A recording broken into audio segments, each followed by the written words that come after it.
So it's day 2 with our new ARM-based Snapdragon laptops. Now we spent a lot of hours testing and using them so far. And yesterday we launched our Surface Pro 11, Surface Laptop 7 and Galaxy Book 4 Edge unboxing and first impressions. Now all those videos are on the channel and I will link them in the description down below. So today, let's take a look at the state of gaming with these new Snapdragon devices. And I want to start by saying it's been a bit of a mixed bag. So for testing, I'm going to be using the Surface Pro 11 with the Elite Snapdragon chip. From my benchmark testing so far, the Surface Pro 11 seems a lot more consistent than the Galaxy Book Edge 4. Now, obviously, when it comes to gaming, we know these new ARM chips are not going to have many native options available to them. So as we step through the current gaming performances, please note that these are mostly emulated. Now, hopefully, as ARM gets a bigger Windows market share, we will get more native ARM versions of games. And with this being emulated, keep that in mind. We're going to take a look at a couple of benchmarks. Firstly, let's start with TimeSpy and Firestrike. These are benchmarks that we've used for years and they're a great way of checking the 3D performance of machines. Plus we've got a lot of experience knowing how well they should perform.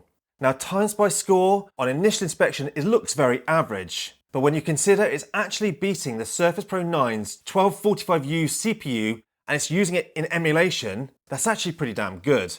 But when we put it up against our favourite gaming iGPU, the 780M in the T14S, we can see just how far ahead the Ryzen chips currently are. Now moving across to Firestrike, we can see more of the same with regards to these performance differences. And then finally firing up a game benchmark, Shadow of the Tomb Raider, a game that's available on many platforms and well optimised. We see that the Snapdragon is actually ahead of the Surface Pro 9, but sadly it's still a fair way behind the actual Ryzen chip. Now it does run through the benchmark on the Surface Pro 11 without any stutters and it's completely playable, especially if you drop it down to 720p. Next we ran the Warhammer Total War benchmark and got a very playable 1080p performance on this little Snapdragon chip, showing that older titles are completely playable under emulation. Next, to crank it up a notch, we fired up Dota, and this started to make the Surface Pro 11 sweat. Now I managed to get it playable, but I did have to drop many of the settings and the resolution to do so. And we ended up at 1280 by 768 faster settings, and this gave us a comfortable 50 to 70 FPS.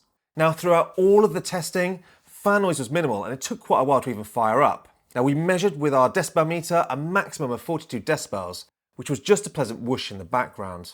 Also, the unit doesn't get overly hot. There's a little bit of heat in the back rear. Our IR reader picked up at 42 Celsius. So far so good. And this is where we started to run into problems. We decided to start trying some more popular esports titles. Now firstly, CSGO did run, but it was jerky with terrible FPS and stutters. I couldn't even get it through a bot match, let alone a multiplayer match, no matter how much I dropped the settings. Then we found that any game with a decent anti-cheat system wouldn't even load. Now that means Apex, War Thunder, BattleBit, PUBG and Forza, all games that I really wanted to try and get playable on these new devices, are a complete no-go at the moment. Now with this in mind, we did try some lighter titles, such as Minecraft Bedrock Edition, which was very playable, unlike the Java version which would not even load. Then we did the ARM version of World of Warcraft, which played very well on the device, though I really had absolutely no clue what I was doing. And then lastly, I had to dig out an old classic to give it a test, GTA 5, and it played absolutely amazing on this Surface Pro 11. So, this is a game I've put a lot of hours into, and you can certainly get your teeth stuck into it on this little device.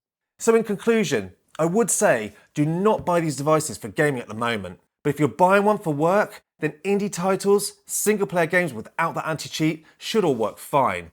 You could even play a spot of Dota online if you really want to. And I'm really sorry guys, I wanted to bring you some good news here, but absolutely no go with these games. But hopefully in the next video where we're going to focus more on productivity, let's hope they fare better.